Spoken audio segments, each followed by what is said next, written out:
Welcome back to Air Quality Matters. I believe we already have the tools and knowledge we need to make a difference to the quality of the air we breathe in our built environment. The conversations we have and how we share what we know is the key to our success. I'm Simon Jones, and this is episode 53. Coming up, a conversation with Maria Figols, Chief Scientific Officer and co-founder at inBiot.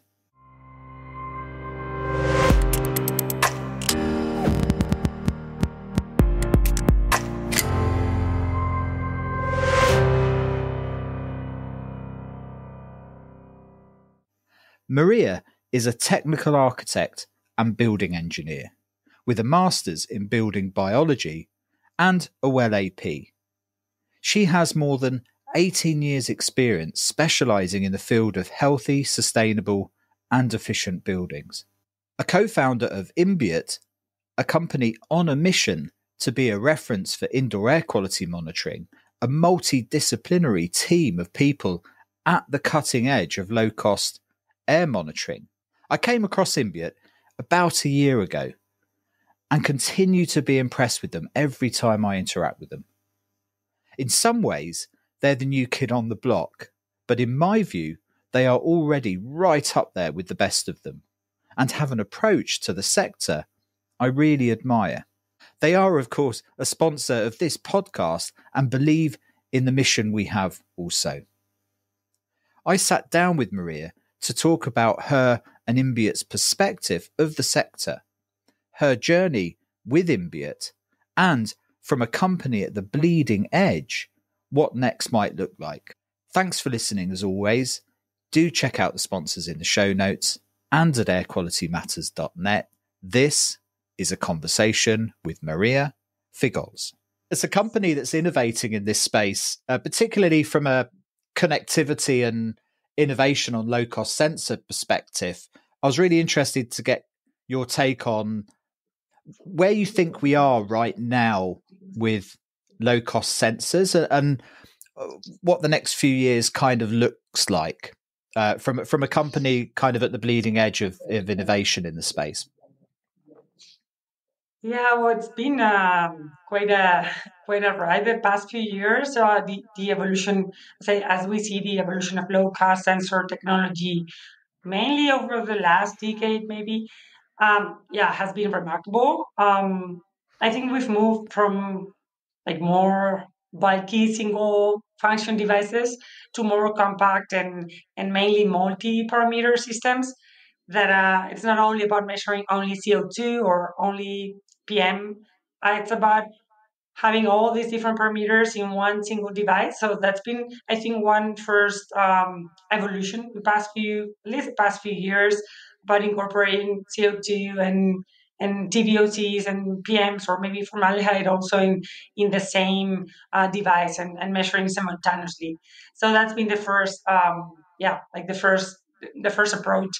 And then we've seen also a shift maybe in the industry from focusing only in these more like affordable type of sensors to prioritize the reliability, the accuracy, and the connectivity of the sensors or the device at the end. So first is about what type of indoor quality parameters we want to measure, we want to monitor, and what it is important about the technology, which is understanding what monitoring is about and not only focusing on the accuracy of the sensors, but understanding all these other questions that we need to pose when we are talking about monitoring with low cost technology.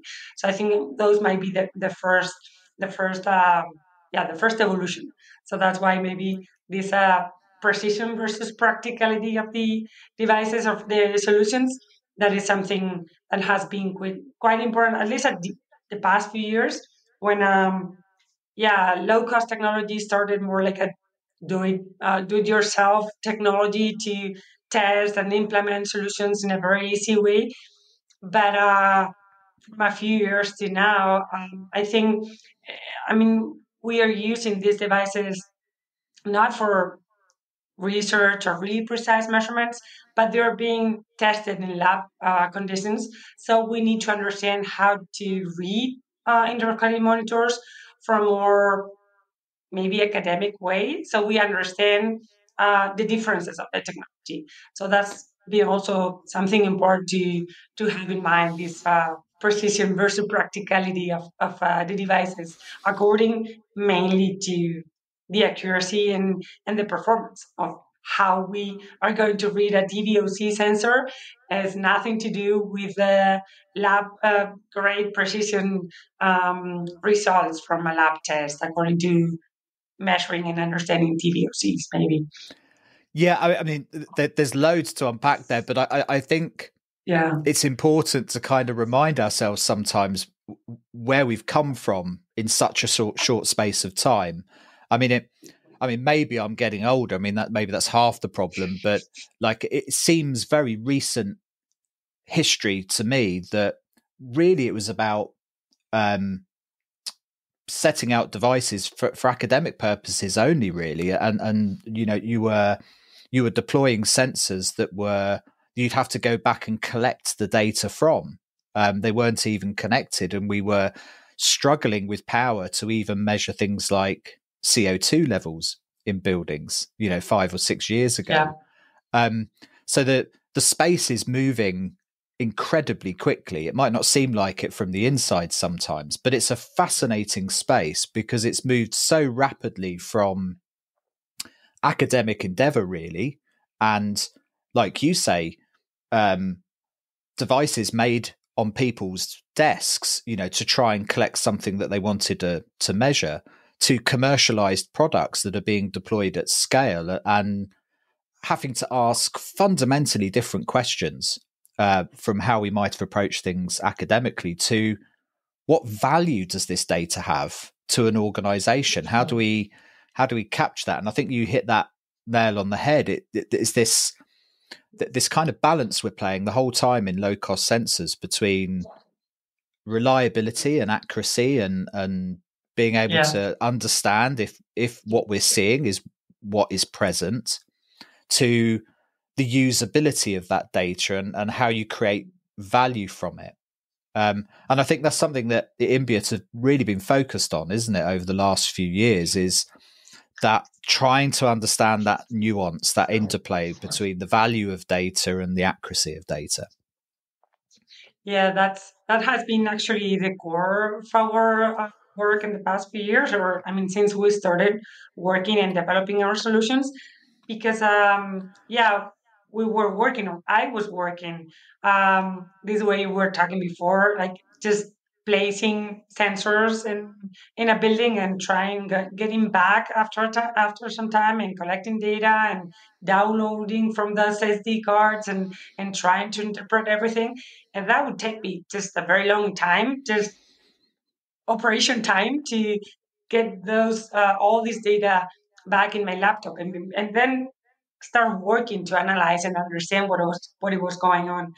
So since I was working on indoor quality assessment and trying to help people understand what they were breathing and what the building was about and how it was working, it was really, as a matter of fact, it was like the core of how we started to be able to convert data, indoor quality data, into valuable information. I mean, it's not only about understanding numbers, but about understanding what those numbers mean and impact people's health.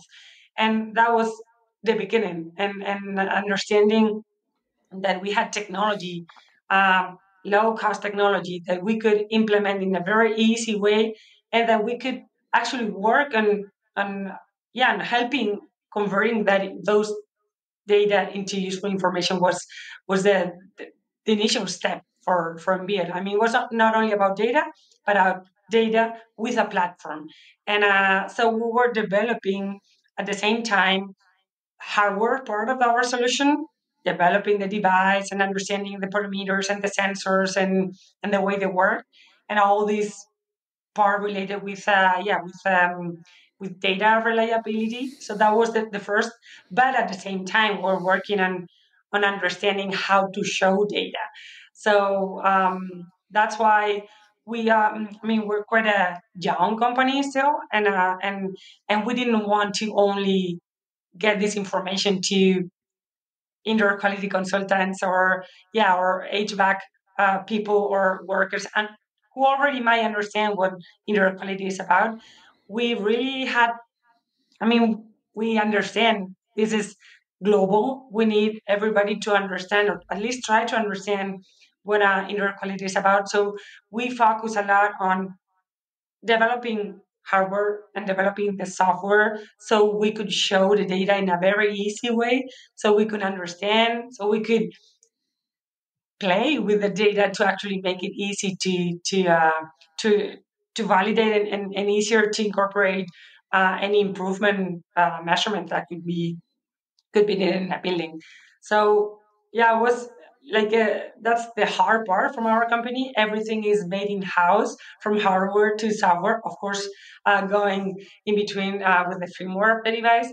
So that's the one of the main issues in our company. Everything is in here, but at the same time, that's one of the values because we can understand how our technology works and how we want our users and customers to understand indoor quality.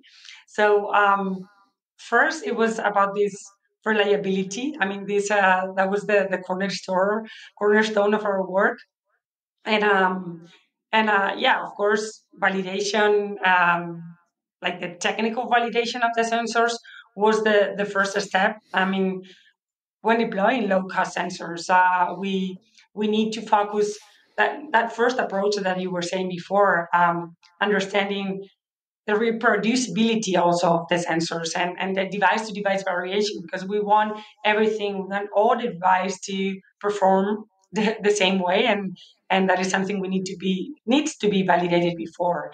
And of course, we're not going to reach the accuracy of lab instruments, and that is not the point at all with these solutions, because we want to focus on the trend. We want to understand what is happening within the building long term. I mean, not only in one single time, but understanding how the way we use buildings, the way we perform inside, what's the impact of the on indoor quality. So that's why we needed to work on that approach with sensors, and of course there are validation procedures that we work on to validate the sensors. If you want, we can get deeper on that later. And of course, we work and we continue work. I mean, this is not something that it was finished 5 years ago. Technology for low cost sensors is so it's growing and it keeps growing really fast with new sensors or trying to adapt the existing sensors to smaller, I mean, to adapt the size to make them smaller or just adapt the algorithms inside them to get better data. So we keep testing and we keep validating here everything. And that is just an amazing work to be able to understand from really small sensors how we can get into reliable information about what's happening within the building. Yeah, I mean, it must be. I mean, you're the chief scientific officer, right? So Yeah. it must have been quite a personal journey for you as well, starting out at this with that kind of academic, scientific perspective and scaling sensors into the built environment and starting to see, because this, I mean, I made a note here that it's less about the preciseness sometimes of the sensor. It's about being able to truly see buildings and building performance. And there is a subtle difference, I think. And that must have been a personal journey for you as well, from a scientific background. First, trying to understand the preciseness of the sensors, but then Yeah. developing their applicability over time. And that's a process that's just continuing, I guess, through iteration as sensors develop and there are improvements in algorithms and improvements in your knowledge and feedback loops that you're getting from the built environment. Yes, it's been a journey. Yeah, personal journey, of course, because I was used to just work on, accuracy. That was all I was looking for when testing a device or solution that would give me the number that of the concentration, exact and precise concentration of whatever parameter I was measuring, and that was the point at that time, and it is still needed. And but coming from looking for that on a device, it took me some time to actually understand what was the where was the, the main value on continuous data. um, and actually it was this is more personal than professional maybe when I was actually writing my reports. um, I would see myself for maybe 2 3 times just writing almost the same recommendations on the report before having the data. I mean, the results from the lab test. And it's like, wow, how can I just start by giving the same information without having the data? Maybe I need to focus more on how the billing is performing long term, but not only on that time, because I already know how the building is like. I can take a look around like a 3D view of the building, and I more or less might understand how it might perform. I understand HVAC systems, I understand the materials.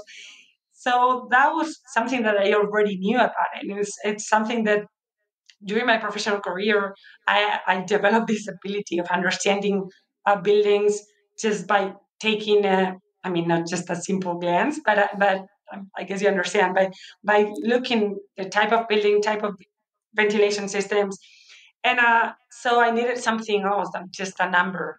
And of course, I was seeing the impact of the way the building is performing during time, and not only that day of the test when everybody was aware, okay, today Maria is going to come and is going to do. No, it was just understanding everyday activities, everyday performance, long term performance of the HVAC systems or the filters or whatever was going on in the building. So yeah, it was about understanding that the main issue. What took me maybe a little bit longer, because of course sensors are not just one data. It is about being able to convert all these knowledge that we had developed during all the our professional background from all the founders of the company, to understand about materials, understand about devices, understand about HVAC systems, and be able to convert that. So the data that we're getting out of a sensor, it really makes sense. And it's not only just the graph going up and down. It's about why is it going up and down, and how we could understand that going up at temperature and TVOC or whatever, and having the HVAC system on or off, how is going to impact the overall view of the building. So that was the Yeah. main journey, and it is really interesting. And as you said, it's not over yet, and that is something like really motivating for me and for the company, to actually everything is not over and nothing is going to be over anytime, because we develop a solution, and yeah, it's a commercial solution. Our sensors are out there and are measuring, and we continue maybe updating. We continue testing some of the sensors, and we might actually adjust something of the algorithm or the way it's going to send the data. So that's really interesting too. Like everything is not set, and uh, Yeah. and it is not set from a commercial point of view, but at the same time, now that we are, I mean, all these sensors are using in a more professional way. I think the step we've taken in the past few years have been towards professionalism of low cost sensors, and I think they're going. I mean, they're a really scalable solution to be able to understand indoor quality within buildings. So it's going to continue this professionalism of sensors, and we still need we're going to need a lot to keep on working on understanding and testing in different conditions, and maybe the thresholds that are already set, maybe we need to work on that, and what might be good or bad values for indoor quality based on long-term data. And that's the basic. I mean, we want to work on the impact of, not work, but lower the impact of indoor quality on health. And that's why exposure and the time we're exposing to indoor quality, that's why it's going to be to make a big difference. So once we have we've deployed sensors in a project, we are going to be able to actually calculate this exposure based on all the knowledge we continue developing. Yeah, and talking of knowledge, I mean, you must pinch yourself being in a position that you find yourself a curator of so much knowledge of the built environment now. As a scientist, being in that position where you have access to understanding not only the data that you're looking at, but the context that that data is coming from. That's the kind of position you can't buy as a scientist. To be within a company like inBiot that is absorbing so much information, and like you say, is on a trajectory of growth, both in scale but also in learning and development and sensor technology. It's quite an exciting place to be, I'd imagine. Yes, it is. I mean, actually, I'm one of the co-founders of the company, so it wouldn't be. I mean, it's. I really believe in what we work, and I really believe in in our the way we work and the way we're building the company. It's been the first time for me to actually build a company from scratch, and it is been that way for the three co-founders, and that's one of the main values of our work, everyday work.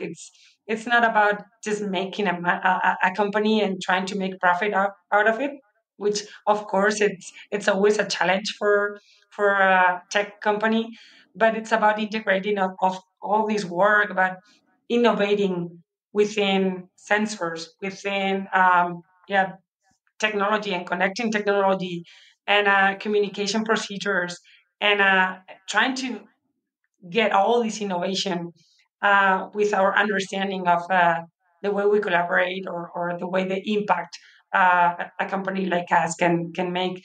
And it's very interesting to be able to have this collaboration. I mean, we really believe that creating meaningful impact requires teamwork, and of course within inBiot, but also across other ecosystems.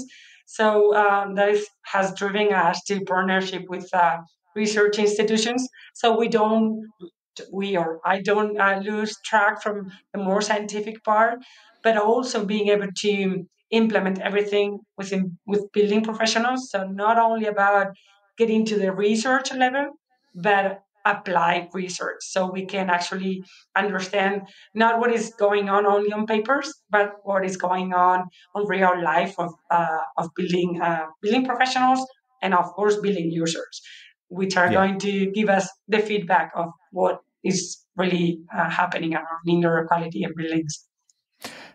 So I know a little bit about inBiot because obviously we've been talking now for well over a year. But for listeners that may not be so familiar with inBiot, on the face of it, you're a sensor manufacturer, but you're more than that.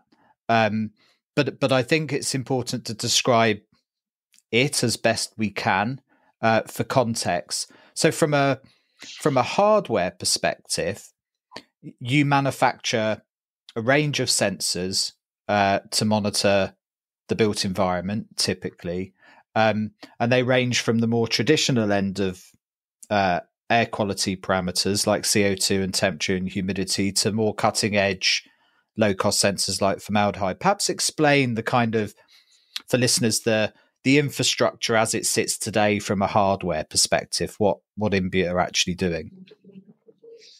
Yeah, we actually, I mean, we had to explain it in an easier way. We want to incorporate in our devices, in our hardware devices, um, the main pollutants that can be measured with low cost sensors. And I must point out that they're maybe low cost from one point of view, but of course the work that we continue, that's what we were saying before, it keeps on going because we keep on understanding what parameters are important for indoor quality assessment. We test different types of sensors, different types of technology. And once we've been doing this work, we select the more, yeah, the more precise and the more reliable sensors in our devices. We don't develop the sensors; we develop the device. So that is something we really need to have in mind. I mean, we're the final manufacturers of the solution. However, the sensor is not something that we are developing ourselves. So that's why we need to continue working on testing different solutions. And that's why this growing market, this growing um, low cost sensor technology in the past few years is giving us a lot of work to test, validate, and understand, or maybe first test, understand, and then validate how we want these sensors to be incorporated. So we test so far, as you said, we have, of course, temperature, relative humidity, and CO2. We also have TVOC, total volatile organic compounds sensors, PM sensors, formaldehyde, NO2, carbon monoxide, and ozone. Those are all the sensors that right now we have in a commercial solution. That doesn't mean that we're not testing other parameters, which of course we are, and deciding and validating with the more technical and scientific part whether they're reliable or not for our solutions, and at the same time testing with our clients whether they're needed or not. I mean, um, uh, as an indoor quality consultant, I would want anything to be measured and monitored and to have any kind of sensor in our device.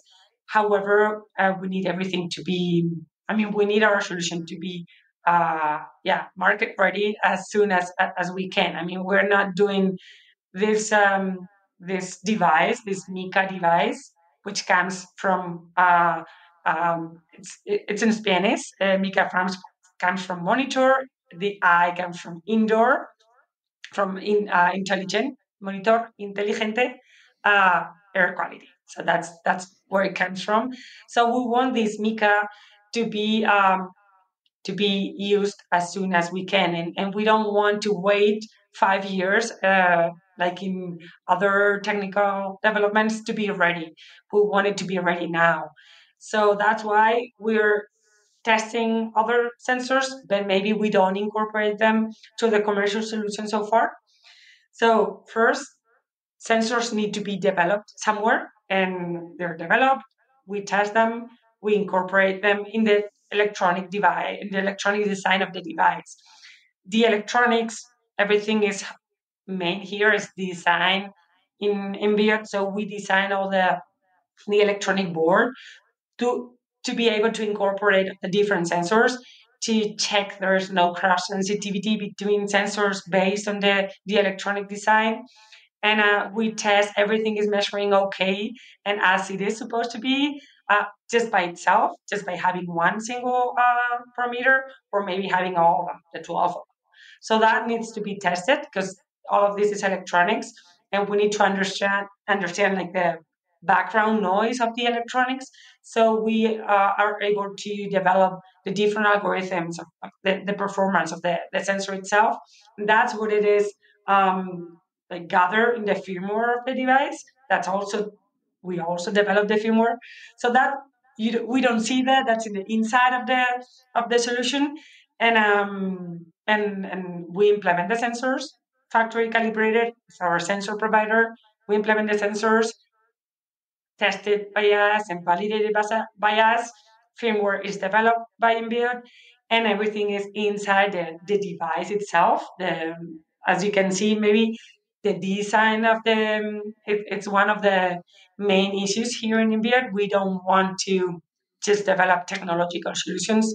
We want technological solutions to also have this user experience, not only as a static point of view, but also that everything within the Mica device is there because of something. There's always an issue to have the round circle or to have the temperature sensor out of the main electronics to have a better temperature signal. So everything is design comes from mechanical part, the electronics and the sensor testing, and all the data uh, is being measured continuously by the device, and then is sent through different connectivity options that we also develop, Wi-Fi or SIM cards or other radio connections like LoRaWAN or Sigfox, or yeah, just trying Yeah. to adapt worldwide. Yeah, Let's sorry. let's come. We mustn't forget to come back onto the connectivity, because I think that's a really important part of sensor tech these days. I mean, one of the things that's interesting with what inBiot are doing, I think, is the range of low cost sensors that they can incorporate into the devices. You start, if I understand correctly, with your products. I'm not saying that at the lower end, but the more simple ranges where you can measure just temperature, humidity, and CO2, and then you progress up Yes, to PM measurements and TVOCs and so on, and then onto the more advanced sensors, which you call the well devices, which align with that's the correct. well standard, which again we must come on to at some point. Um, with the more traditional sensors, or the sensors that have been around quite some time. So the temperature and humidity sensors, the CO2 sensors, which are NDIR sensors, and PM sensors. Are you seeing much progression in that technology at this stage with what's coming across your desks? Or do you think it's plateauing out a bit now? We kind of where we're going to be for a while, do you think, with that? I mean, I know there are subtle shifts in power consumption and things like that, but do you think, largely speaking, that part of the sector has settled down a little bit, or are you seeing some interesting things there? Well, so far, I think, I mean, the technology it's has slowed down a little bit here. It's like we've agreed, we've validated the type of technology for speaking about CO2 monitoring with the NIR sensors. That yeah, that is the technology that it is validated that we all use the same type of sensors, and the focus is what you said. It's about reducing the maybe the size and the consumption, and that's about because one issue with CO2 sensors, it's about the correction or the auto calibration algorithms that we have, and we implement them. All this ABC correction or ABC compensation algorithm. It's what we implement like other manufacturers, and for understanding or maybe having a better performance sensor, we need a continuous power supply, and one of the focus for other manufacturers, and of course also for us, it's about trying to reduce or how to work on the maybe yeah, this power supply, so we can work with batteries instead of just having continuous electronic supply. So that's the focus, about understanding, yeah, if we could use a battery, how can we implement a battery and a lasting battery? It wouldn't make any sense to have a battery for just a few months in a device that is going to be continuously measuring somewhere. So we need to be able to work on that, but without losing the way the sensor needs to be performed. So that's why, at least why how we understand, and for us, it is important to work with these ABC compensation algorithms. So we work and we understand the drift over time of the CO2 sensor is compensated and based on everyday data, and based on the way the building is ventilating, and mainly based on when we reach like normal levels of maybe 400 ppms. So that's one main issue related with the CO2 sensor. It's about the performance itself, not about the technology. That is not really changing so much, and I think it's not a matter of size, not anymore, because we've been able to incorporate sensors in really small devices, and there's not a need of having a really small device to carry it on every day. I mean, if you really want to have data from the performance of the building, there's no need to have a really small size device. That's how we No, see it. sure. So, And yeah. I get the sense. I mean, I've been looking at CO2 monitors for a really long time now at this stage, and my office here has got. I mean, probably if there's any video of this podcast, you'll probably see two inBiot devices. And I always have to explain myself why they've gone red. But I was cooking before lunch, and so there's ethanol in the air because I boiled off some wine on a stock, and so they've all gone red. So I'm not actually sitting in poor air quality. There's just food smells in the air for any listeners that see the video. That's the danger of having air quality sensors behind your videos. You have to explain yourself when they go red. Yes, that's right. And how do you Yeah, explain that you're indoor quality expert and you're having sitting in not bad good air air quality. quality? Yeah. There's a lovely smell of cooking in the house, and I think that's what's triggering that. But I think what has become clear is that the ABC logic on a lot of CO2 sensors has really improved in the last 3 or 4 years. Like it's quite rare now, even on fairly low cost devices, to see really bad mistakes. I mean, you can put CO2 sensors into environments that can trick them. You know, if they Yeah, genuinely don't see outside parts per million for long periods of time and things like that, yeah, that's you true. can get false assumptions. But I have to say now, it's very, very rare. Most sensors I see are within a degree of accuracy where it doesn't make a meaningful difference. And, you know, and we always have to be aware there's always a plus or minus percentage of accuracy on every Of course. device, and an accuracy in the field measurement, because depending on where the sensor is located is always going to have an impact on reading. So we can't get too pernickety on exact numbers with low cost sensors. But I have to say, with temperature, humidity, and CO2 now, you do get the sense we're into this phase now where you could stand over them pretty reliably and for a long time as well, that the correction factors Yeah, seem to be holding steady. I've got devices here that are 5-6 years old now, and they're still within 20, 30, 40 parts per million of anything else that's coming in. Like, I mean, really not a problem. And I get the sense we're kind of, I mean, TVOC sensors, and that's a whole other story. But I get the sense we're kind of getting there with PM as well, certainly within certain ranges, with all of the limitations that goes with measuring PM with a low cost sensor. You do get the sense that we're moving to a point now where we can be pretty sure we can rely on the data from the PM sensors. I suppose the risk is the longer term characteristics of them, because yeah, they're actually sucking air through the device. There is a risk of that's it. deterioration.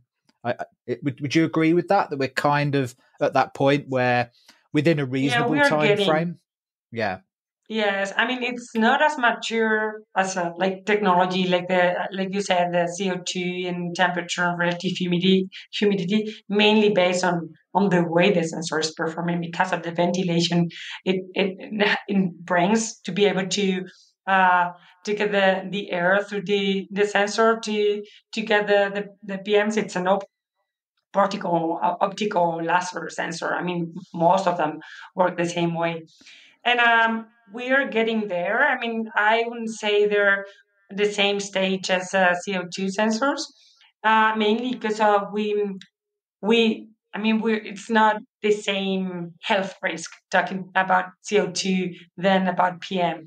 So there's always this approach from standards, European worldwide standards about PMs and how we calculate, and there we need a health issue that is really pointing out to have precise data.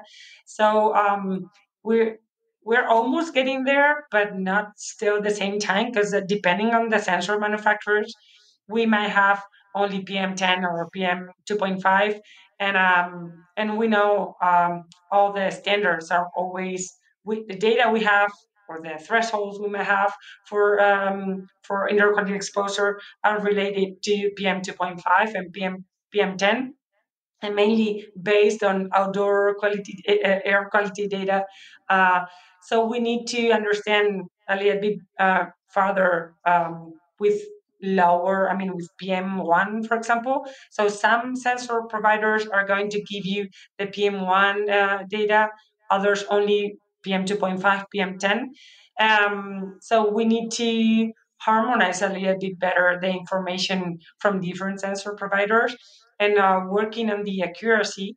Um, we you might see, I mean, the accuracy for PM1 and PM2.5 really works compared to reference instruments, at least based on the tests and the experience that we have.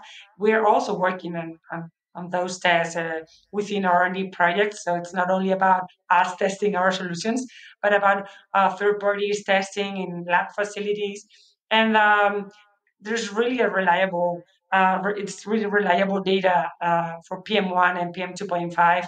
And for PM4, if you have that, or for PM10, there's always a calculation based on what the PM2.5 measure is giving you. I mean, the same sensor is always giving you data for all the different PMs that is in the different signals for PM1, PM2.5. So everything is based on the same sensor. It's not that we have four different sensors.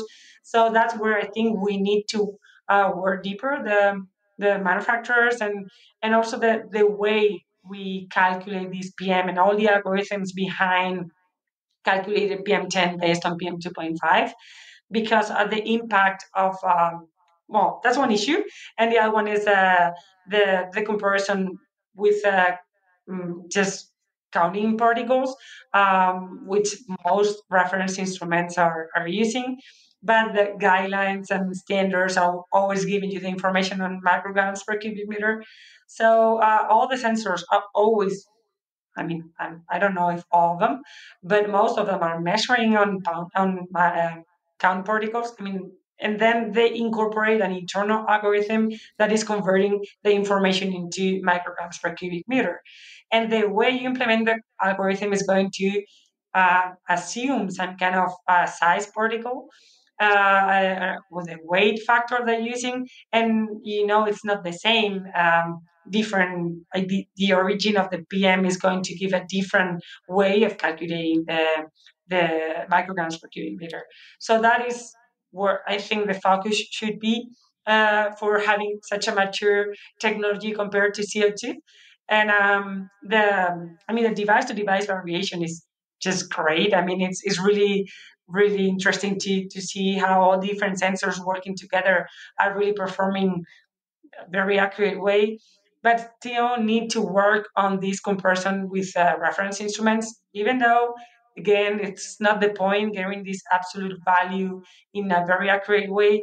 We need to be able to understand this conversion, the internal algorithms that the sensors have, they're implemented, and it's not something that we designed. But if we would be able to go to the raw signal, that's what we are working also on, getting to the raw signal of the sensor, and the understanding, getting a better understanding of the algorithm, so we could go to have this more homogeneous way of performance of the PM sensors. Yeah, and my sense of it at the moment with PM monitoring, and I don't know if you agree or not, but is that we're starting to get to a point where we're confident enough in the accuracy that the relatively low chronic levels that we're looking to achieve in the built environment, we can get close enough to being happy enough that that's what we're seeing. But still, the advantage of those sensors is that we also see the events that happen in spaces that also contribute, accumulate to contribute to your overall exposure.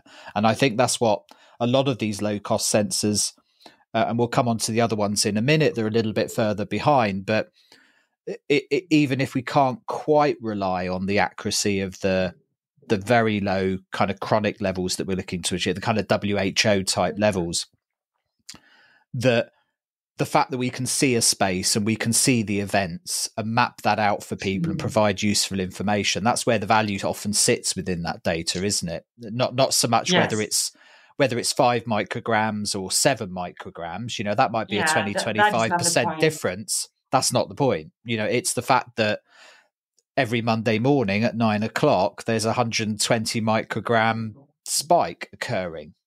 What is Exactly. that? Can we map that? Understand what's happening? Is at 7 o'clock when the building shuts down, we start to see particulate matter creep into the building. So we lose the positive pressure on that space, or whatever that particular circumstance is. So it's the value in the patterns often as much as it is the absolute value, isn't it? It is, and I absolutely agree with that. And that's the main value of continuous monitoring. With any data that you're understanding continuously, is to be able to, yeah, to see the trend, to see what happens, and see a periodicity of an event, or maybe something happening.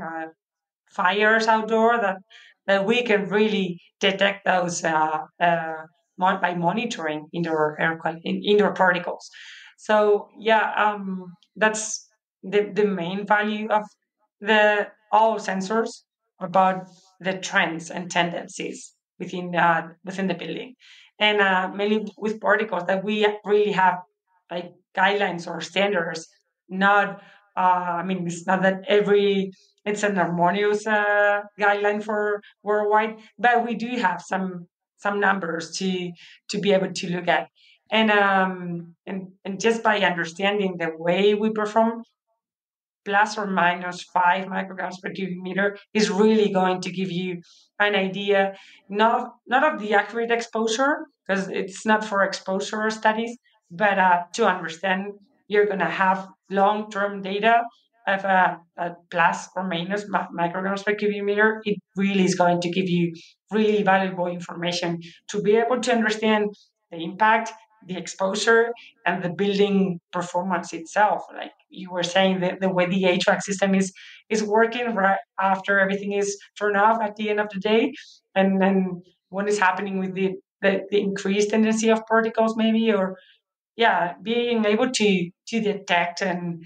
uh, and yeah, detect and maybe evaluate in advance what might happen in a building. So, what for me, it's one of the main focus of monitoring, to be able to get those data to implement improvement solutions, no matter what. Could be just improving the way you're ventilating in general, or the way that your HVAC system, if you have one, because we know, at least here in Spain, it's not common in residential buildings to have any type of ventilation system. So that might be something to be able to actually regulate and be able to understand when and how to renovate the air. And that is basic. I mean, the ventilating is the most effective way of diluting pollutants from indoor outdoor. So improvement, that's a continuous improvement. That's the main issue for having data. It's not only about studying, of course it is, but yeah, for me, the impact on people is, it's really something like, it really moves us to work to. The sooner we get the information, the sooner we can act. It's not only about, yeah, your levels are high. So what? No, your levels are high, so you can implement this or that solution. Yeah, and I think when we look at the negative side of this equation, which is the managing risk part, I mean, there's a benefit side to this of improving health and well-being and productivity and all of the stuff that goes with, for example, well standards, which we'll come on to. The thing about, I think the interesting lens to look through low-cost sensors through is the risk lens, because there are no absolutes in risk. So it's not about the preciseness of a Yeah. number. It's about understanding the pattern of risk and understanding whether interventions or mitigations for risk are effective. And low-cost Yeah. sensors are absolutely brilliant in that space, in understanding the patterns of risk, when rooms or buildings or environments are more risky than others, and how you might adapt things to improve outcomes. And also understanding when you do an intervention or mitigation of risk, whether the efficacy of that, and validating spend on those kinds of mitigations. That's the value in the pattern of data, isn't it? It's that picture that it creates. The challenge for you, I guess, as a when you're looking at this data at a big data level, is moving away from that contextualized perspective where someone is in a building and under, like today, I know that the reason my light is red is because I cooked, and I have enough knowledge to draw a line between an activity and an outcome, to looking at data remotely and providing people with tools and signals to their space without having that context. And that I imagine is a fascinating area to be in, is the how do we start to interpret and present data in a way that's meaningful to people if we don't know what's going on in a building? How do we present data? What's the user experience of that? Yeah, that is always a challenge because at least as a initial consultant, I mean, I was working on reports on just detecting was it was not working, and and maybe okay, giving a few more improvement solutions, but that maybe that was it. Um, Having or being able to convert the information or the knowledge about when the peaks are happening, and it's not the same that those peaks are happening in PM per meter or formaldehyde based on the impact of the per meter itself, and based on the technology and how the technology is going to give me a more precise absolute value or not.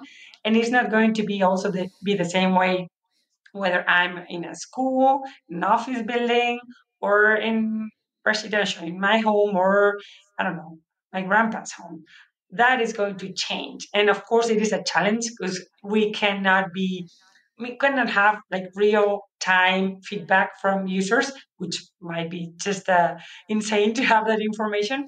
But we try to, I mean, we continuously get feedback from our clients so we can based on the type of building that we are using or the device. When you upload the device, you add the device to the platform, you are giving a little bit of information about the situation of the device, whether it is residential home or it's an office building or school, based on when it was built and whether you know anything about the air tightness of the building. So we try based on that 3 4 questions at the beginning of the by just adding the device to the platform.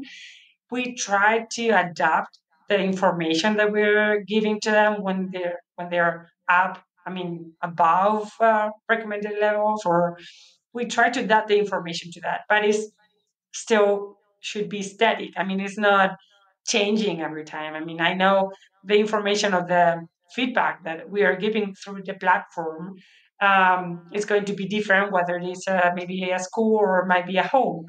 But it's not, I mean, that is different, but that is something hard to implement. So we continuously work on those different scenarios, homes, to get what is more important in different situations. And that is right now part of this R&D project that we were speaking about before, this EU-funded project where we're actually studying indoor air quality within different scenarios, either homes, hospitals, schools. So we know we might, that's what we try to work on. We know the impact of different levels might be different. And that is something interesting to also understand by having long-term data. And based, at least we have this regulation here in Spain for CO2 monitoring that was launched at the beginning of this year, which is really interesting because based on the numbers are always the same. 100 ppms is the same in a home, at school, or in, I don't know, in a hospital. But the way 800 ppms affects people and ventilation in different types of different moments of the year within, I don't know, winter and really high virus season is not the same as having those the same number of ppms within the summer when everything is open and temperatures are different. So that's the challenge, and that is all this intersection and the connection between parameters and exposure and and scenarios, which means people. It's everything might be different. And right now, it is how we have implemented it so far. Might be a little bit more static. I mean, it's based on the type of the range we are measuring, and based on that, we either give you information for that precise number. I mean, if you're above 1,500 ppm CO2, we're going to tell you, okay, please open your windows or turn on your HVAC system. However, we're trying to adapt that to different scenarios, to different impact on people. And that is the challenge. And it's very, very interesting to be able to get feedback, not from a technological point of view, but for maybe clinical or patient point of view. So we can understand not only how you perceive the air is, or CO2 or PMs or TVOC, no matter what. It's about crossing the numbers that we're measuring, that we are continuously measuring, with the more objective perception of the air from clients or patients or whoever's giving us feedback. So that is Yeah. a challenge, and that is what we continue working on implementing, making the data more useful for people, and not only showing you a peak and showing the device in red, but understanding what it means. And yeah, our round light in our Mika device is really something that you can actually decide what type of indicator you want it to be, or you want to turn it on or turn it off. For maybe R&D projects, we just turn the light off, so your behavior is not influenced by the light, because once the light is green or red, is going actually to impact. And that is something interesting to have in mind, because we want a positive impact.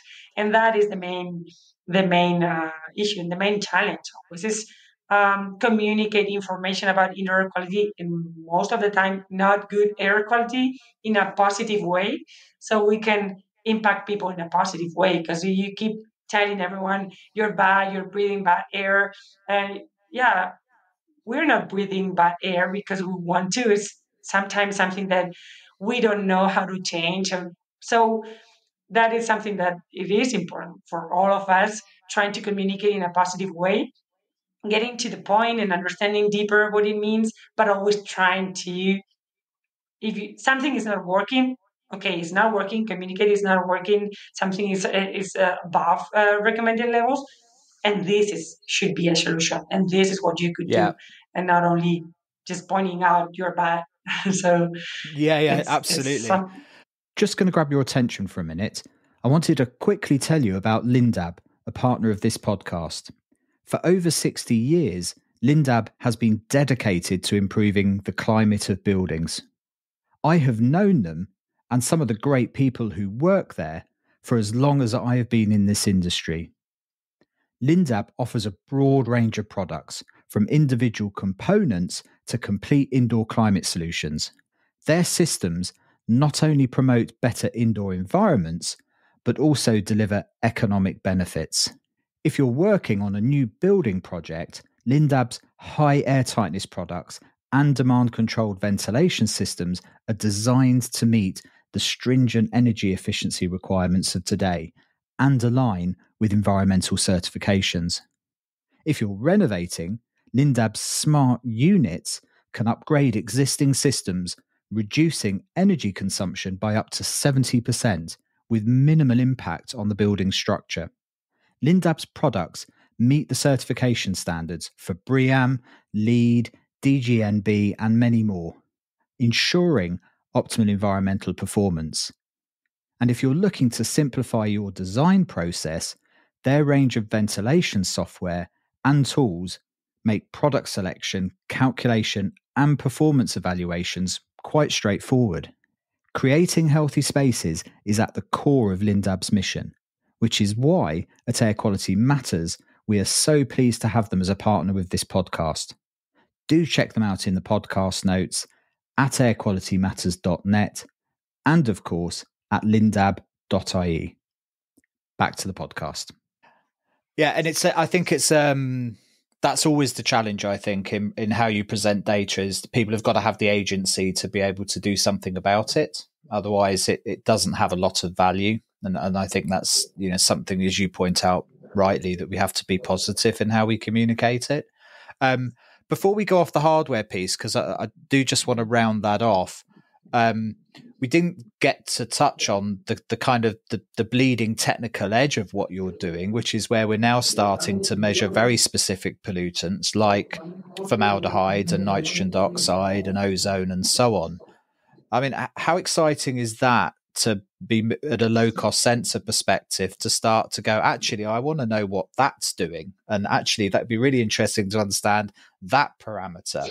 It's a very long way from proxy pollutants like TVOCs and CO2, isn't it? Actually being able to go, you know what, it'd be really good to be able to rely on a formaldehyde sensor. So you're kind of one of the first companies, I think, that are really starting to lean into that side of the technology. How are you finding that? Is it are you seeing quite a rapid progression in the accuracy of those devices and the usability, the application in the field? Yeah, yes. Yeah, the formaldehyde sensor, it's been always a challenge. I mean, the electrochemical technology for measuring formaldehyde, it really has quite some cross sensitivity with other VOCs, which might give you an initial, at least at the beginning, and the first sensors that we were testing, that really has this huge cross sensitivity with ethanol. So that would give you quite a wrong image of what it was going on. And you could imagine during COVID season with all these alcoholic for alcohol, for just cleaning up your hands and sanitizers and everything, with all the levels of formaldehyde might just reach really high levels. However, I mean, we knew formaldehyde was one of the main parameters to have in mind.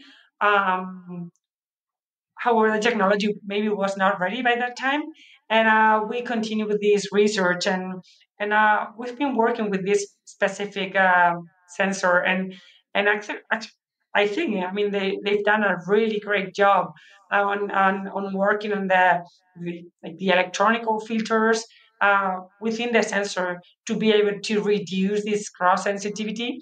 So it is really giving a very interesting approach to formaldehyde and other lights. I mean, it's not only about formaldehyde, and that's what we continue testing, and also having this continuously conversation with the sensor manufacturer, because it's about understanding, because this is like the first chemical sensor where we can have an absolute value.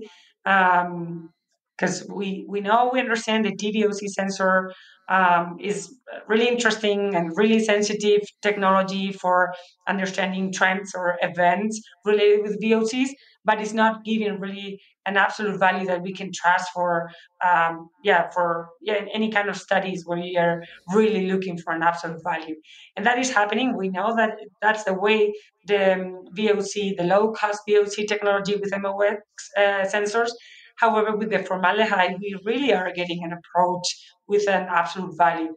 And it is really interesting because the levels we should have are quite lower, at least here in Spain, the levels recommended by the, not in homes, there's no regulation for formaldehyde in dwellings.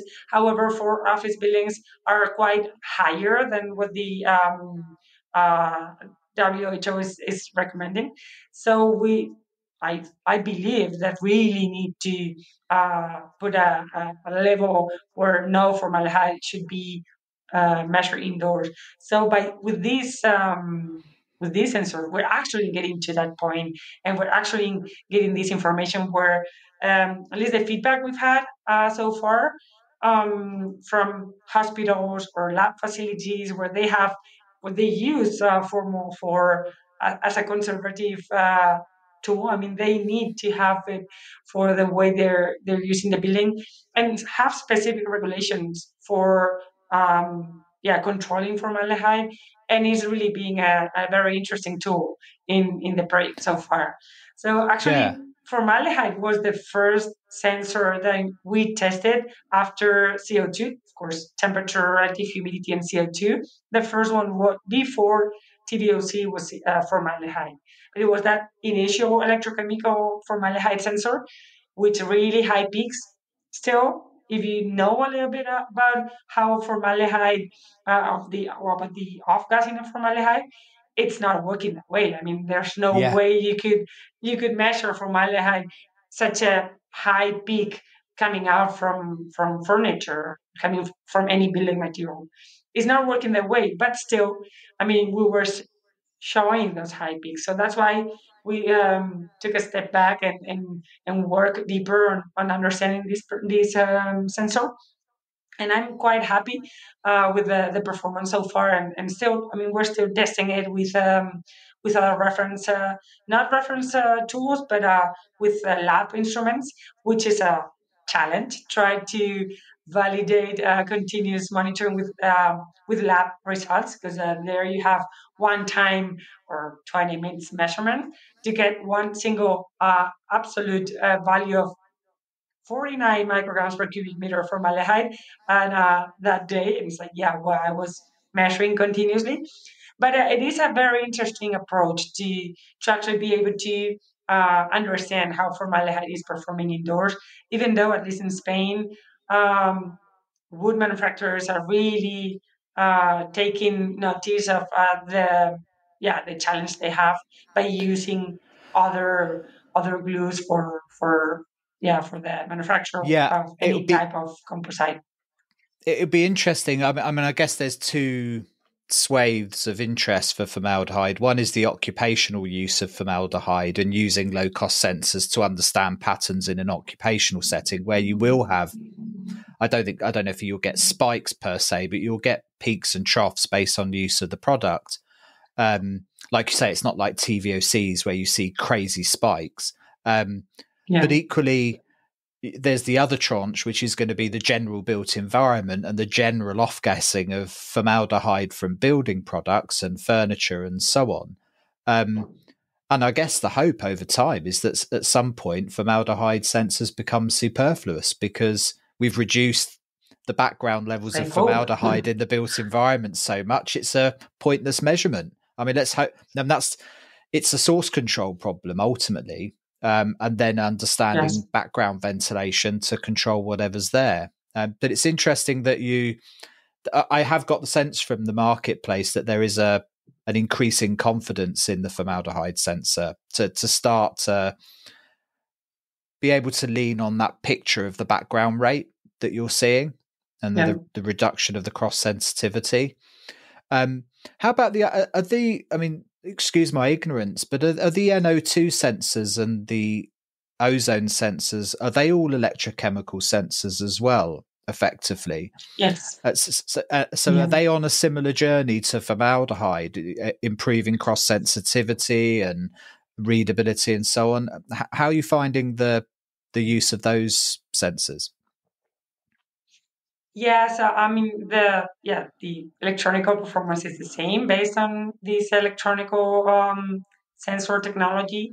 However, the approach, at least that we are having as manufacturers and testing them, is a little bit different, because we those are sensors that we really need to work them from an electronical point of view. There's quite some background noise with the electronics of these sensors for these three specific ones.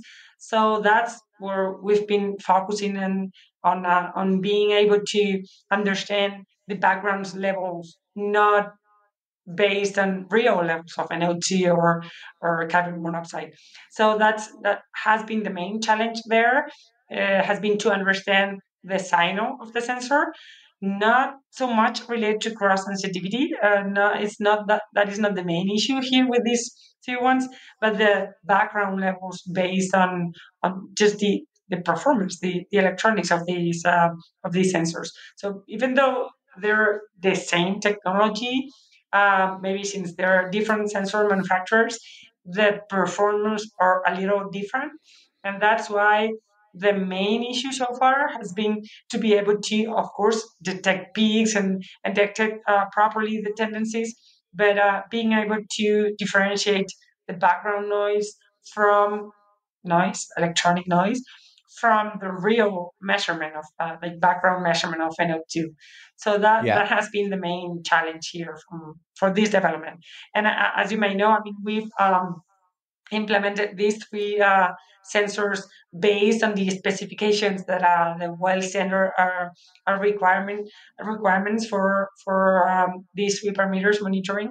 So far, the I mean, we're quite happy that our hardware and firmware team has done an amazing job understanding.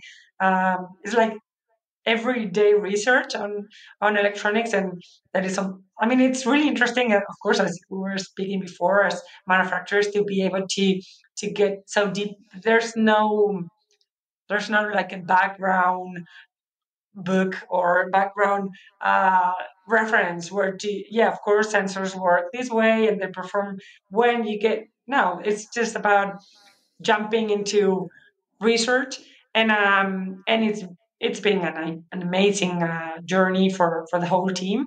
And yeah, we are really happy. Of course, we'd be happy to get your feedback, because of course we as I said before, we continuously we have our validation facilities here. We keep on with the testing, and anything we the tech needs to be improved, we just do an update of the firmware of the device, and everything is Yeah. updated online. So that's like the good part of having all these remote sensors, is that the technology is what it is. It's not that we are going to change um, how we're getting the data, but because there's nothing to change from a cable or a sensor itself, from a hardware point of view, but from the firmware point of view, there's always so much work to be done.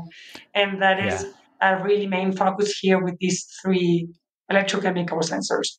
Yeah. And I think that's what's really interesting about inBiot is that openness to innovate and change and reevaluate. I mean, that's in the conversations I've had with you, that's manifest in the discussions, and it's led to what is a really exciting product. I think a product that's measuring, reel them off: temperature, humidity, CO2, TVOCs, formaldehyde, NO2, uh, Carbon carbon monoxide and monoxide, also and ozone. I mean, like, that's a hell of a list, and all really valuable data points for people managing buildings, and particularly, and you've called that the Mica well, which sits really nicely within the well standards, but for many buildings beyond that. I think it's a fascinating product. I think the interesting thing here, what I've been fascinated around inBiot, is that's all well and good, but you've also got to get the data out. And I think one of the interesting things that you've also been working really hard on the background, I can only imagine on, is communication protocols and connectivity of devices. Because from what I understand of your marketplace, where you really do work with partners who could have a whole range of clients that have different security protocols, different communication strategies within their buildings. You've created a universal platform, from what I understand, that can adapt to a whole plethora of communication protocols, both internally within BMS systems, but also externally yeah. to get stuff up onto the cloud. So you've now got a suite of products effectively that measure a whole range of pollutants, but also can sit in a whole range of scenarios. Yes. That's a challenge in of itself, I guess, has been getting all of that to work.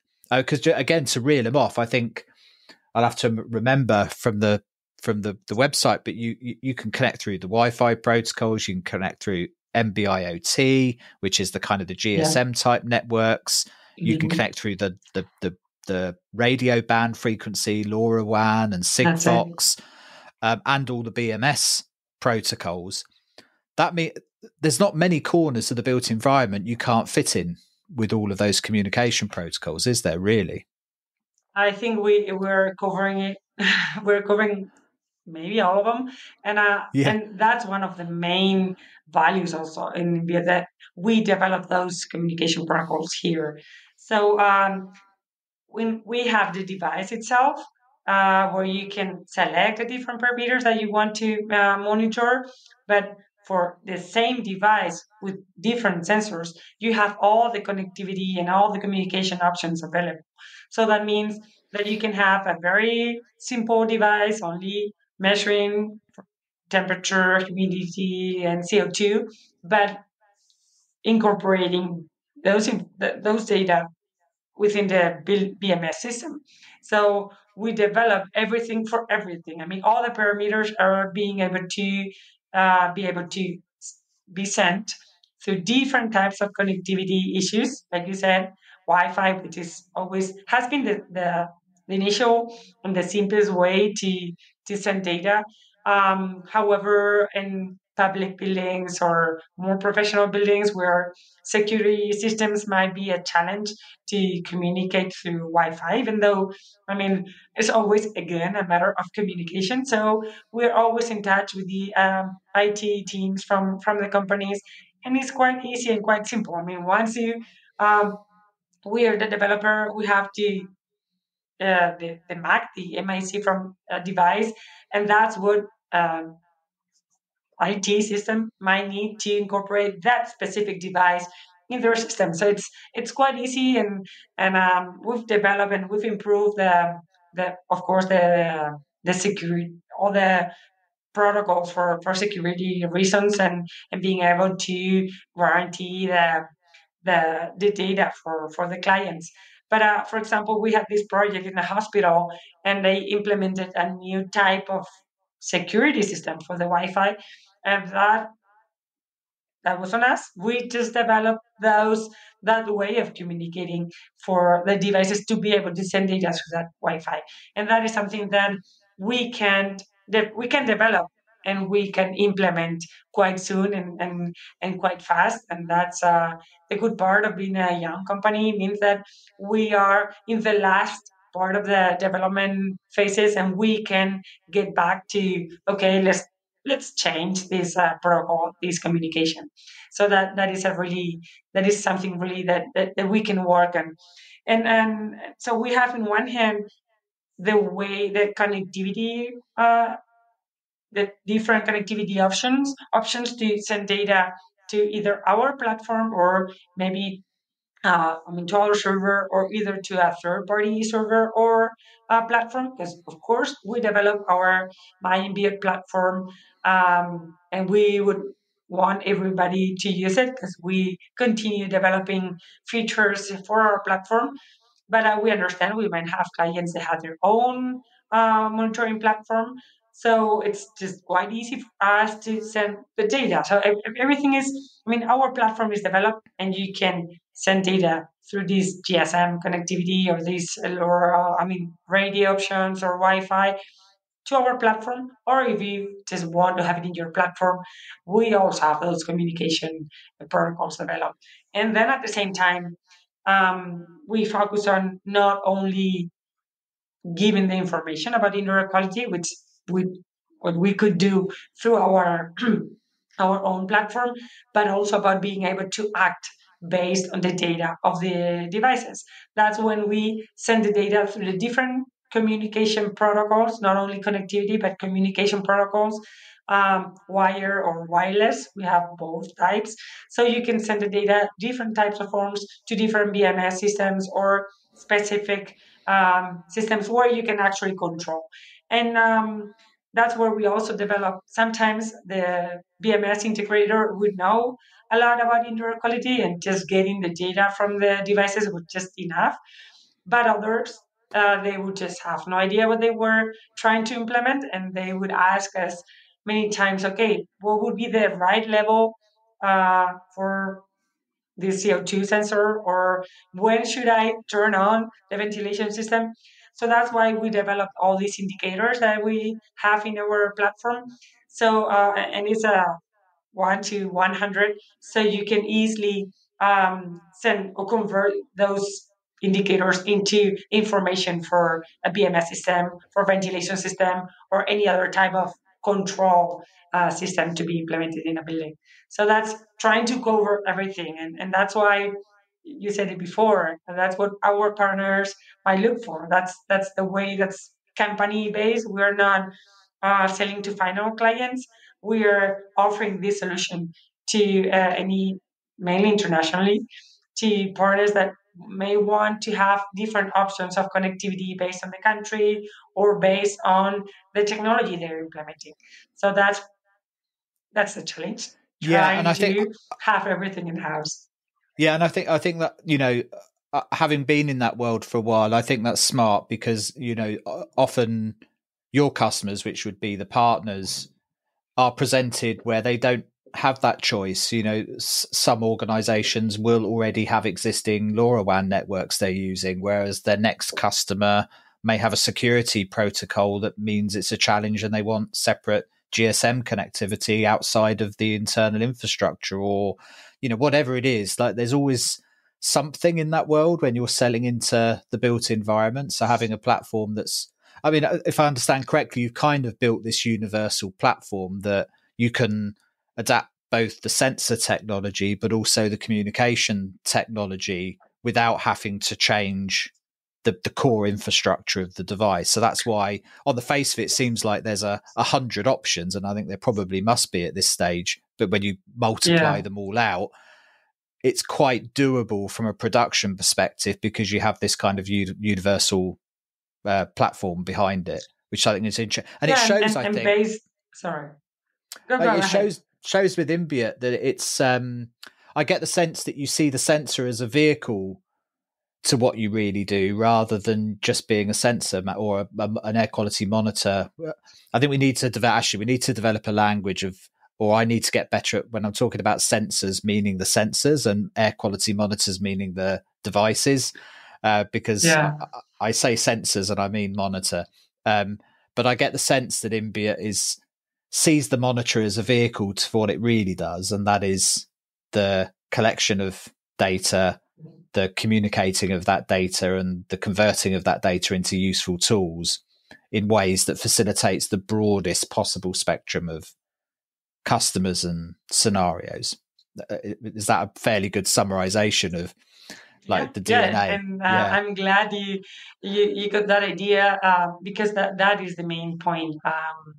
Of course, there's been an evolution as a company, and of course we were born by just developing core hardware, and that's still the main core of our business is hardware, um, because of course we develop it, but it doesn't really make sense to have hardware without the rest of the other features of the company, and it really is about that. It's about sensors and technology because there's still a lot of work behind what we do, and we're still a long way about developing of maybe new sensors or new features or new way of understanding the sensors today. But of course, it's about being able to use that information for something higher, if I could say it that way. Um, because it's about the impact of buildings on buildings or cars or vehicles in general. I mean, it's about the impact of indoor quality on health. And of course, that might be quite big and that could sound really, really ambitious, which it is, because we don't really, I mean, we're not from the clinical bar, we're not doctors, but we really believe on this, this collaboration within other stakeholders that really work on patients with patients and understand this so we can collaborate together. And that's why we focus so much on Mika being in the center of our like ecosystem of the flexible solution. Mika, the hardware is in the center. In one hand, it's giving you information about the building or about the place you're putting your device for continuous monitoring, but then you're using that information thus for something which might be showing your platform, giving it in a very I don't know, user friendly way. Um, that's always a challenge for tech people to be able to convert all this technical part into something that everybody can understand, because we're not selling to final clients. I mean, we're not selling to private clients, like, I don't know, like my parents, for example. uh, but you could be, I mean, they could be using the device. So even though they're not going to be our clients, they're going to be the final user at some point. So everything needs to be understood from a very simple way. And then at the same time, this whole ecosystem from Mika giving the information in a simple way, which is not sometimes might not be easier, because uh, things could get really messy around intersection, all this connection with parameters and understanding cross sensitivities, understanding technology. I mean, it's not only about the chemical part of the air, but also about understanding the technical part of the technology we use for measuring the air. So everything gets together, and then at the same time being able to have that in a specific control system so you can implement anything. So yeah, we are focusing on, and still we'll continue focusing on getting things easier about indoor quality. Yeah, and I love using the car analogy because I use it all the time. But there's this fascinating, out the other side of this is, like you say, is actionable insight. I mean, it's a word that's used a lot and very rarely done well. But the the goal here is to present information or to have information available in a way that is useful to people to get better outcomes in spaces. And you do that through either integration into existing standards, like so downloadable files into well and reset and so on, that eases that process for people. You do reports, which you can tell where you come from with your reports. The one of the few air quality reports I see from sensors that still have box plots in them, which I Box think is plots, yes. brilliant. Yeah. Don't ever lose the box plots. I think it's great. No, no, no. It's a signal from us. Yeah. Yeah, a signal from the origins of the business, the box plots. But there are levels in communication, and whether it's as say using the car analogy, you've got the equivalent of the oil warning light, which is the LED on the device itself. You've got very user friendly information in various different indexes on the platform for different types of parameters, ventilation and air quality and so on, and thermal comfort, in the same way that in your car you might access the menu to understand what faults are appearing on your vehicle. When a tire light comes on, you want to see which tire is low, so you have that kind of level down from there. Then you have the reports in the same way that a mechanic might plug a car in to understand exactly what fault he's looking at and what the pattern of use is and how he might fix it, all the way to the raw data, that someone might actually download as a CSV file and run off and do some studies and do their own work on. And I think that's what's fascinating out the other side of these monitors, are these different levels of Yes. communication and how you create value with them. Yeah. Thank you.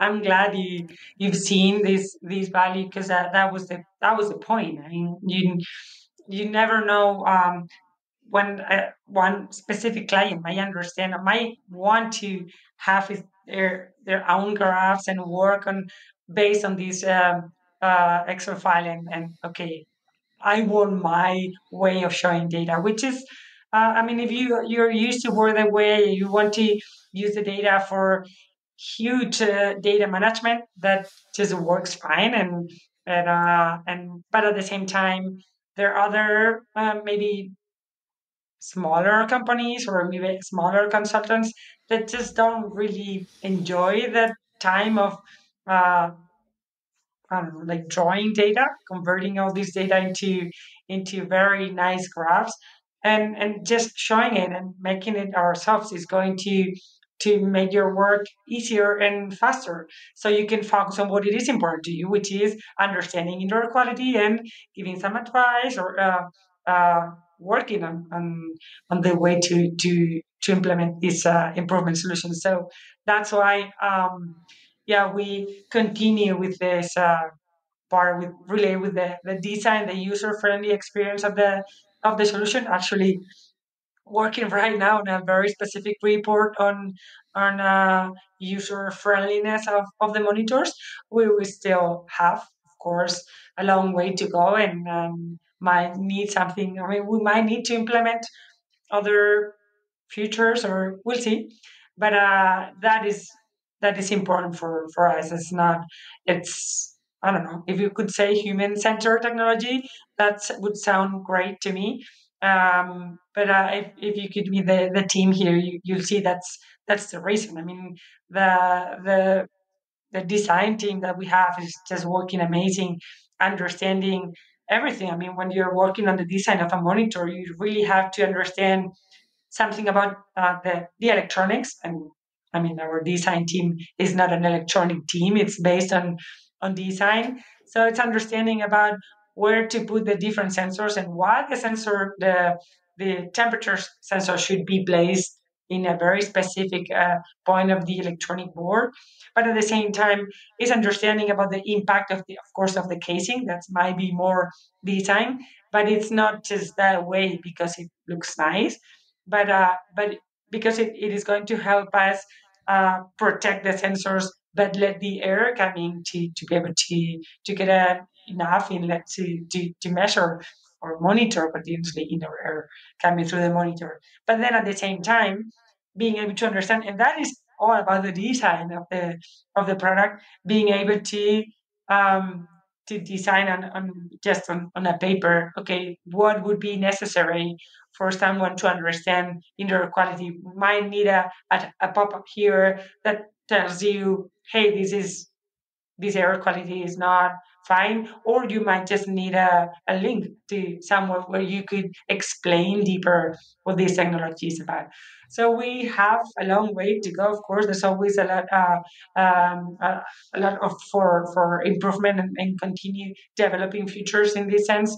But that is the point of having everything in house, being able to give this sense, and being able to not just talk about parameters, which is of course important. And that is one part, of course, part of my daily task. Continue with the parameters and the technology and the sensors, but also about what I think might be important might not be what our client perceive as important based on the monitors or based on their experience. So we need to get everything together, and that's always this feedback needed. Do you spend? Sorry to jump back onto hardware, but it's a fascinating subject as well that I think a lot of listeners aren't, may not get a lot of exposure to. Do you spend quite a bit of time focusing on the lifespan and long-term reliability of the type of hardware you put in as well? Because you see a shift in the marketplace a little bit between the calibratable ability of hardware versus the long-term Yeah. drift and survivability of that hardware versus the just the practicality of having to test and measure and use A/B automatic baseline calibrations and things like this. Is that a real focus of a lot of what you do? Is creating a device that can stand, not only is useful, but stands the test of time to some degree? Yeah. Yeah, of course. That's our challenge, and that's the focus of our work. And here, mainly part of my specific team here in the company to actually work and continuously work on the validation procedures of the sensors by themselves and the sensors within the monitors, which is not always, it's not that it's not the same, but we need to understand the impact of the casing in the sensors performance. So that's why we develop these validation procedures that we work here in house, and of course it starts in the control lab settings of our sensor provider, where they have a wide range of different environmental conditions, and based on that they develop the performance of them of the sensor by itself. I mean, the calibration of the sensor itself. But then once we have everything here, the sensors are here, and we've designed the electronics based on those sensors. Um, Everything is tested before the final manufacture or the final shipment to mainly assure this, as I was saying before, assure the reproducibility and the repeatability of the device, and of course the way to guarantee the device to device variation according to specifications. And that means, um, yeah, I mean, we test the ability of the device to mainly provide consistent readings over multiple measurements under the same conditions. So that's something we need to test over time. And we do, I mean, we work on this reproducibility validation test here. At the same time, there's this other challenge to work on the repeatability of the measurements. So we evaluate how reliable a single device performs over time when conditions are unchanged. So trying to reproduce those conditions or trying to control conditions within our lab facilities here to ensure that the device does not drift or, as I said before, doesn't degrade in accuracy due to environmental exposure or other factors. And then it's, of course, tested to address the variability that we can check with the device to device variation. So we conduct cross device comparisons. And that's mainly based, I mean, you had this conversation with Stanton from the research center. So we work based on the same procedure, and we have multiple units exposed to identical conditions, and the outputs from these different devices are analyzed to ensure they align within the acceptable tolerances that are defined in our data sheet. At the end of the day, we're in frontier territory here. The reality is that we simply haven't had sensors like the ones that are being deployed today in the environment for 10 years. So That's like it. the way that you look at that in-house is so important, I guess, because we just don't know. Quite frankly, the technology is progressing so fast, and we are where we are. It's the frontier. So I think an organization that's so focused on that kind of quality assurance is key, because it is the frontier in that respect. It's what makes it exciting, but also makes it a challenge, I guess, is Of that, you know, course. it's hard to project, but like this time 5 years ago, we were just about to start a global pandemic. You know, like you project another 5 years ahead, like God knows where we're going to be from if you think of how far we've come since even 2019 from a technology development point of view. The last 5 years have flashed by, for me anyway. Yeah. It's very exciting to think where we could be from a technology perspective in 5 years' time, but also from a richness of knowledge and data. You will have so many more buildings in our databases at that point. We'll have such a better idea of how these spaces are performing. It's going to be really interesting. And we'll have sensors. I think particularly the older ones, as we were talking about at the beginning, the NDIR sensors, the temperature humidity sensors, that haven't changed much, having been deployed for 6, 7, 8, 9, 10 years. So it'll be really interesting. We'll really start to get a good idea of the real long-term performance and how much could be corrected with back office calibrations and changes, when sensors will need to be replaced, all of that kind of thing. It's going to be a really interesting period, I think, the next 5 years. Yes, it is. It's always this issue with calibration is always an issue for any device manufacturer like us, because of course, I mean, we're working with data and we need to validate somehow what we are measuring. So that's why, I mean, we are based on this factory calibrator. I mean, sensor provider works up with the factory calibration, and we do all these validations. But of course, that's why we've developed. I mean, so far they're implemented algorithms for this adjustments, these ABC compensations that we're talking about, that we have for the CO2 sensor. Of also the TVOC has this ABC adjustment, and the three electrochemical sensors from the well.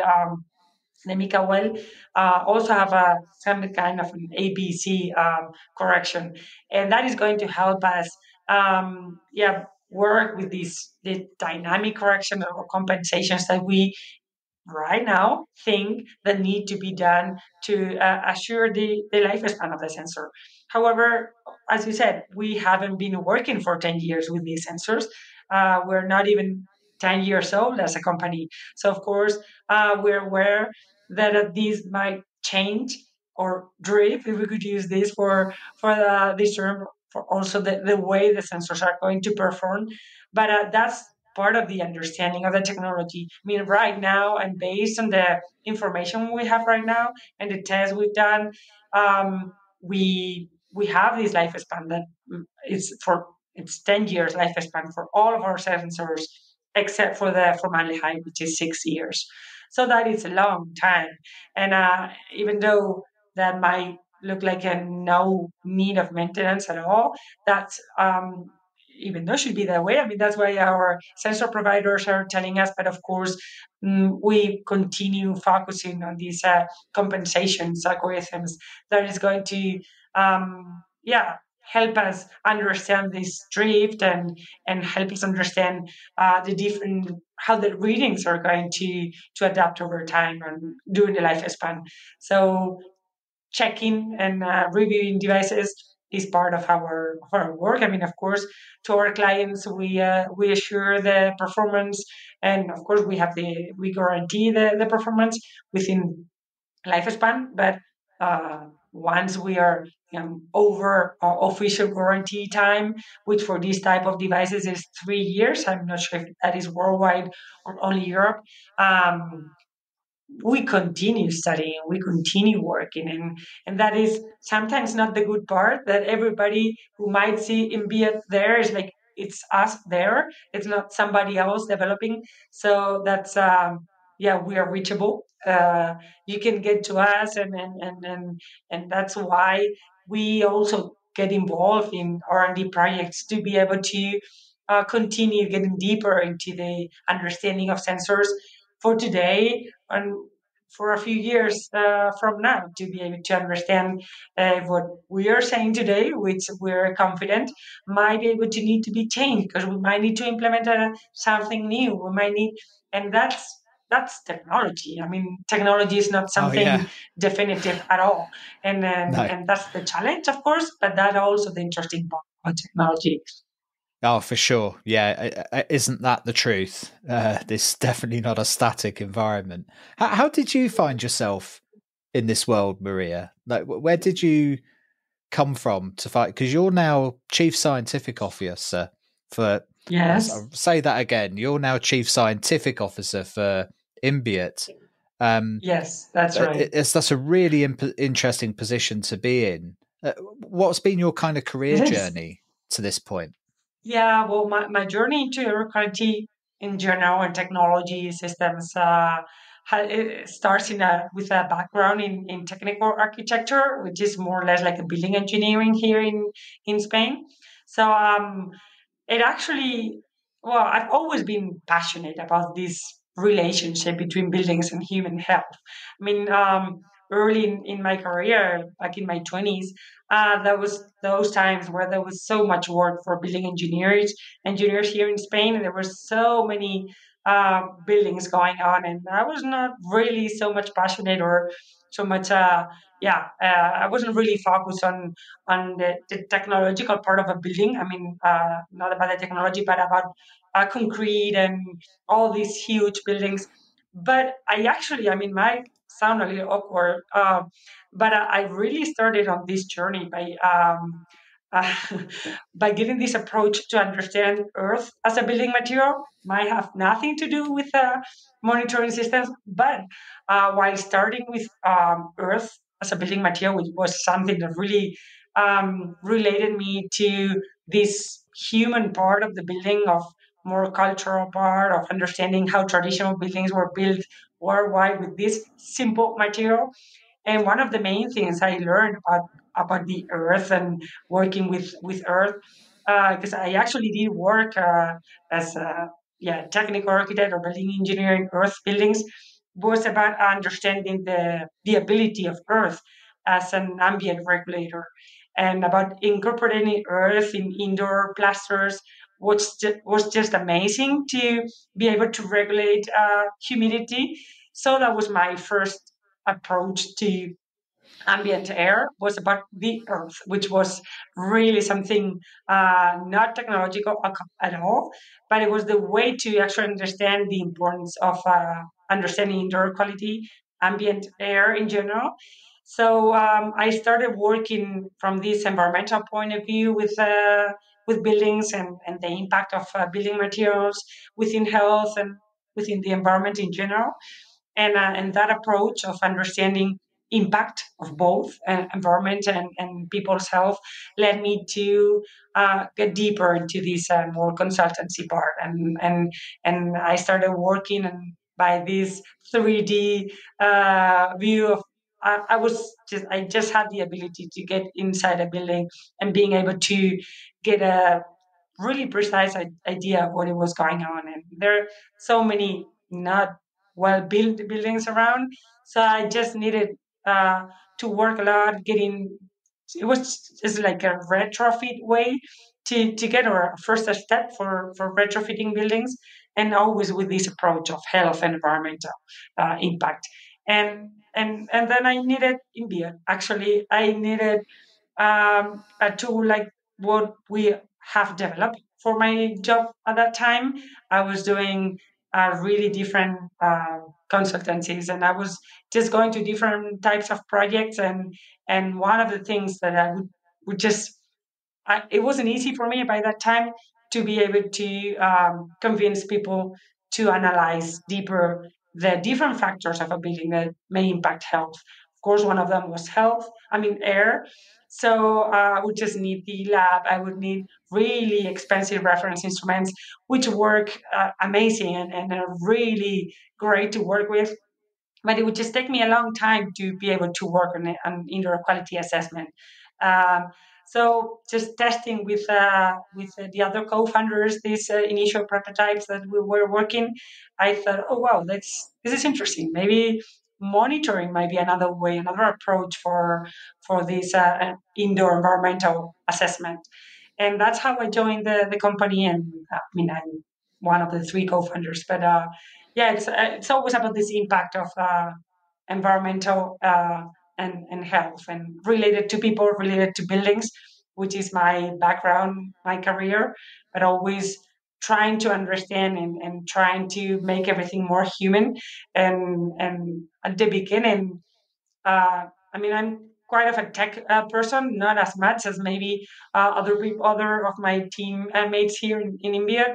But of course, I was, and coming from building with Earth and moving to technology, what might look like a really big step, and everything for me this was related to understand and make everything more accessible, technology and buildings, and the understanding in general of how we build and how we live, which has a major impact on people's health.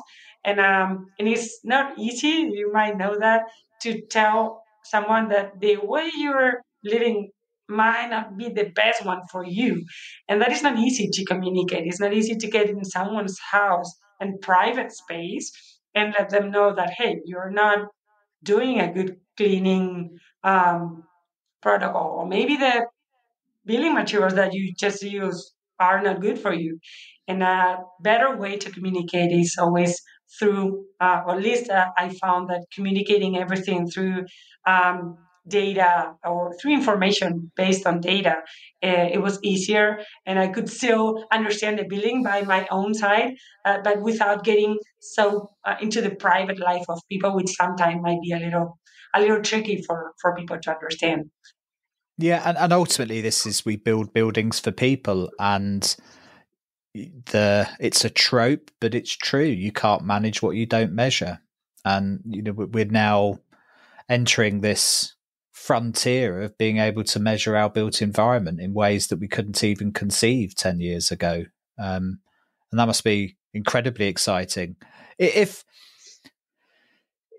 you could invent a sensor tomorrow to capture a parameter that's not currently capturable or reliable, what would it be? Like if Sensorion or Sensor or somebody was going to go, Maria, guess what? We've just launched X. What would it be? Like in the built environment, what could we get better at Wow. measuring?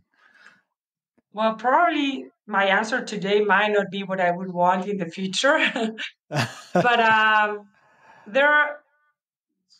It's hard question. I should have thought about this earlier. But in one hand, related with the VOCs, uh, for me, it's important still to work with not a different approach. I really think the VOC sensors that we have today are giving us information, but still, there's always this demand, and I think I might need this to get a better indoor air assessment related with a more absolute value in at least maybe some of the VOCs.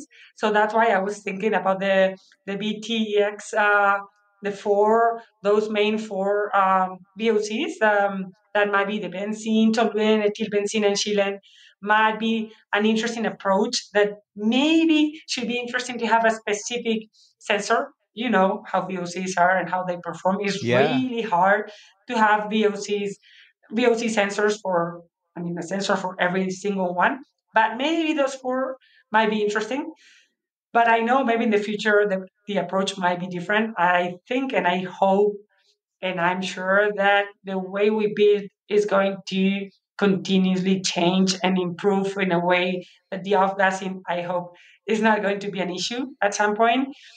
I'm trying to be positive. I know it's hard the way building materials are designed today to just don't have to bother about off-gassing.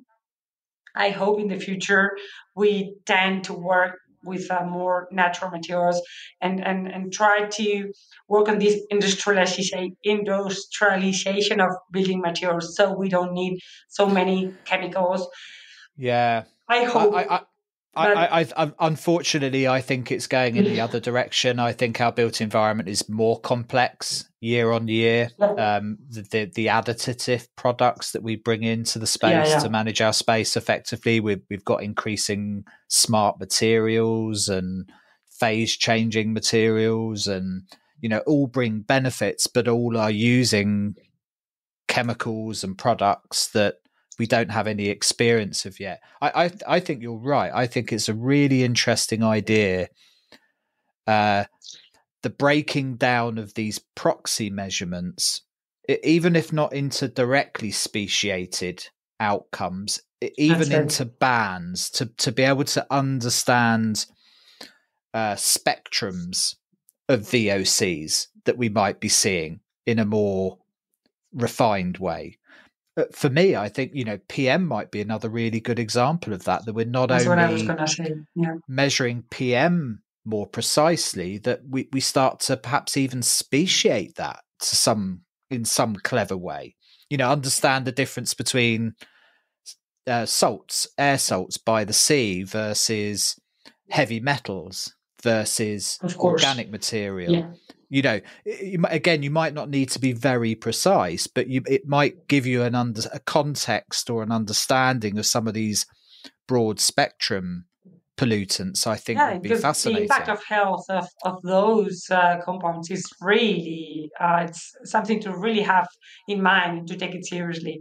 So that was the other approach that I think it is needed. And I mean, we don't have sensors right now for that, and it's only about going to the lab and trying to analyze what was the composition of those PMs that the US collected. So that would be a really great approach to be able to cover more wider yeah impact of the environment in general might be about. But yeah, I don't know, it was a tricky approach. Where technology is going to lead us, I don't know. The point is to be able to go by and I mean, again, technology not by not because of the point of implementing technology, but going with and at the same time with the different developments. So they're focused on something which is really important for us, not just because developing sensors. Maria, thanks a million for your time this afternoon. It's been brilliant talking to you. Yeah, thank you. It's been an honor being able to have this deep conversation on technology, human-centered technology, indoor quality, and of course being able to have you with all your expertise and being able to understand and all these issues related with our technology. So yeah, thank you very much for hosting us. My pleasure. Thanks a million. Thanks for listening. Before you go, can I ask a favour? If you enjoyed this podcast and know someone else who might be interested, do spread the word and let's keep building this community. This podcast was brought to you in partnership with 21 Degrees, Lindab, ACO, Ultra Protect, and inBiot.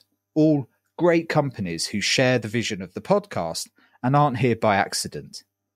Your support of them helps their support of this show. Do check them out in the links and at airqualitymatters.net. See you next week.